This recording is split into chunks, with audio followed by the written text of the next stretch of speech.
بسم اللہ الرحمن الرحیم۔ روزانہ واقعات سننے کے لیے اس چینل کو سبسکرائب کریں۔ خلیفہ ہارون الرشید کی شادی اپنی چچا زاد زبیدہ سے 165 ہجری بمطابق 782 عیسوی میں ہوئی۔ ملکہ زبیدہ اپنی خوبصورتی اور ذہانت کی وجہ سے پورے بغداد میں مشہور تھی۔ ناظرین گرامی، یہ وہی زبیدہ بنت جعفر ہے جنہوں نے پانی کی قلت کے سبب حجاج کرام اور اہل مکہ کو درپیش مشکلات اور دشواریوں کا اپنی آنکھوں سے مشاہدہ کیا تو انہوں نے شہر مکہ اور میدان عرفات کو پانی کی فراہمی کے لیے ایک نہر بنوائی، جسے تاریخ میں نہر زبیدہ کے نام سے جانا جاتا ہے۔ خلیفہ ہارون الرشید اور ملکہ زبیدہ کو اللہ پاک نے 787 عیسوی میں ایک بیٹا عطا فرمایا، جس کا نام انہوں نے امین رکھا۔ خراسان کے گورنر علی ابن عیسیٰ نے خلیفہ ہارون الرشید کو ایک کنیز تحفے میں دی، جس کا نام مراجل تھا۔ مراجل بعد کے شہر بارغیس سے تعلق رکھتی تھی۔ مراجل کے بدن سے اللہ پاک نے خلیفہ کو ایک لڑکا 788 عیسوی میں عطا فرمایا، جس کا نام مامون رکھا گیا۔ مامون کی پیدائش کے چند دن بعد ہی اس کی ماں مراجل انتقال کر گئی۔ خلیفہ ہارون مامون اور امین دونوں کو ایک ہی مدرسہ میں تعلیم و تربیت کے لیے بھیج دیتے ہیں۔ کچھ سالوں بعد خلیفہ اپنے خاص وزیروں کو لے کر اپنے بچوں کے مدرسہ کی طرف ان سے ملنے کے لیے گیا۔ راستے میں خلیفہ کو حضرت بہلول دانا رحمۃ اللہ علیہ مل گئے۔ وزیروں نے زبردستی ان کو اپنے ساتھ ملا لیا اور اونٹ پر سوار کر لیا۔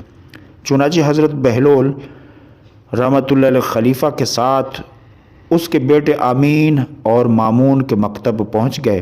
مکتب پہنچ کر خلیفہ نے استاد سے اپنے بچوں کی تعلیم و تربیت اور ذہانت کے بارے میں پوچھا تو بچوں کے استاد محترم کہنے لگے، عالی جاہ، آپ کا بیٹا امین عورتوں کے سردار ملکہ زبیدہ جیسی ہوشیار اور عقل مند خاتون کا بیٹا ہے، لیکن وہ کند ذہن ہے، اسے کچھ بھی جلد سمجھ نہیں آتا، جبکہ مامون جو کہ ایک کنیز میں آپ کا بیٹا ہے وہ بہت ذہین، دانش مند اور باوقار ہے۔ خلیفہ کہنے لگا، حیرت ہے، دونوں میرے ہی بیٹے ہیں، لیکن دونوں کی ذہانت میں اتنا فرق کیسے ہو سکتا ہے؟ تمہیں بغیر ثبوت کے اتنی بڑی بات کیسے کرنے کی جرت ہوئی؟ خلیفہ نے غصے کا اظہار کیا تو بچوں کے استاد کہنے لگے، جناب عالی، دونوں بچے تفریح کے لیے باہر گئے ہوئے ہیں، میں دونوں کے بیٹھنے کی جگہ ایک کاغذ چھپا کر رکھ دیتا ہوں، جب دونوں آئیں تو آپ خود ملاحظہ فرما لیجیے گا۔ کچھ دیر بعد بچے مکتب میں داخل ہوئے اور اپنے والد کو دیکھ کر بے حد خوش ہوئے، اور اپنے والد محترم سے گلے ملنے کے بعد دونوں بچے اپنی اپنی جگہ پر بیٹھ گئے، جو ان کے استاد نے ان دونوں کے لیے مخصوص کر رکھی تھی، اور جہاں پر استاد نے ایک ایک موٹا کاغذ چھپا دیا تھا۔ مامون بیٹھتے ہی کچھ مضطرب نگاہوں سے ادھر ادھر دیکھنے لگا، جبکہ امین اپنی جگہ پر اطمینان سے بیٹھا رہا۔ کیا بات ہے مامون، کچھ بے چین نظر آتے ہو؟ آخر استاد نے مامون کی بے چینی کی وجہ پوچھ ہی لی۔ استاد محترم، میں اپنے بیٹھنے کی جگہ میں کچھ تبدیلی محسوس کرتا ہوں، مگر سمجھ نہیں پا رہا، ایسا لگتا ہے جیسے میری جگہ کاغذ بھر اوپر ہو گئی ہو، جیسے میری جگہ کاغذ کے برابر اوپر ہو گئی ہو، یا چھت کاغذ بھر نیچے ہو گئی ہے۔ امین، کیا تمہیں بھی کوئی تبدیلی محسوس ہو رہی ہے؟ نہیں استاد محترم، امین نے جواب دیا۔ خلیفہ تو جیسے دم بخود ہو کر رہ گیا اور سر کو پکڑ کر بیٹھ گیا۔ حضرت بہلول بھی یہ منظر دیکھ رہے تھے۔ بچوں کے استاد بولے، عالی جاہ، اگر اجازت ہو تو دوسرے کمرے میں چلتے ہیں۔ وہ بچوں کو ادھر چھوڑ کر دوسرے کمرے میں چلے گئے۔ خلیفہ نے حیرت زدہ ہو کر کہا، آخر کیا ماجرا ہے؟ امین کی ماں زبیدہ عرب کی ذہین ترین عورتوں میں سے ہے، اس کا کوئی مقابلہ نہیں، مگر اس کا بیٹا اتنا کند ذہن کیسے؟ آخر بہلول جو تب سے خاموش کھڑے تھے بول پڑے، عالی جاہ، اگر اجازت دیں تو میں اس کا سبب بیان کروں۔ ہاں ہاں ضرور کرو۔ خلیفہ بہلول کی طرف متوجہ ہوا اولاد کی دانشمندی اور ذہانت کے دو بڑے سبب ہوتے ہیں۔ خلیفہ دلچسپی سے حضرت بہلول کی بات سننے لگا۔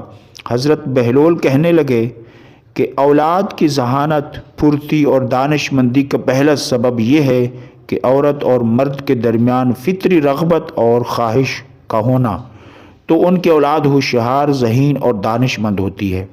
دوم یہ کہ عورت اور مرد مختلف خاندان سے ہوں تو ان کی اولاد میں عقل اور دانشمندی کی فراوانی ہوتی ہے۔ خلیفہ جلدی سے بولے، اس کی کوئی دلیل ہے تو وہ بیان کرو، بنا دلیل کے میں یہ کیسے مان لوں؟ خلیفہ نے بہلول سے وضاحت طلب کی۔ اس کی مثال درختوں اور جانوروں میں نظر آتی ہے، یہ حضرت بہلول نے کہا۔ حضرت بہلول رحمۃ اللہ علیہ نے وضاحت بیان کرنا شروع کی۔ اگر پھل کے درخت میں کسی دوسرے پھل کے درخت کا پیوند لگا دیا جائے تو نہایت لذیذ اور عمدہ پھل پیدا ہوتے ہیں۔ اسی طرح گھوڑے اور گدھے کے ملاپ سے خچر پیدا ہوتا ہے جس کی ہوشیاری، پھرتی اور طاقت کا جواب نہیں۔ اب عالی جاہ ہم سمجھ سکتے ہیں کہ امین میں جو ذہانت کی کمی محسوس ہوتی ہے اس کی وجہ اس کی والدہ اور آپ کی رشتہ داری ہے، جبکہ مامون کی ماں دوسرے قبیلے سے تعلق رکھتی تھی۔